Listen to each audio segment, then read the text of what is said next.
So I'm going to right click one of the themes, which is coping strategies of people with digestive disorders, and come down here, visualize, then click on something we call hierarchy chart of codes. You can see the codes that appear most related to coping strategies of people with digestive disorders include avoiding generalized condition labels, eating healthy, exercising, and acceptance. Those are the 4 main codes that are dominant when it comes to coping strategies of people with digestive disorders. Now, when writing my report, I can only include the 4 main codes in my report.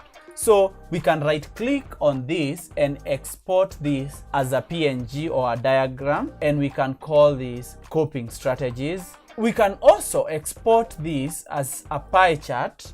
Let's click on it, and you can see avoiding generalized condition, eating healthy, exercising are the 3 main themes. Again, we can export this as a pie chart, and exporting these sections of the pie chart, the bigger the section of the pie chart means the higher the frequency of the code in the data that we analyzed. For example, avoiding generalized condition labels appears in both interview transcripts more than acceptance. That's why avoiding generalized condition labels is larger. It's important to use the hierarchy chart to determine the themes to include in your results and analysis and the themes not to include. Obviously, we are going to include the themes that appear more or that have a higher frequency, such as avoiding generalized condition labels, eating healthy, and exercising, and also acceptance. And maybe we are going to ignore themes such as support from family,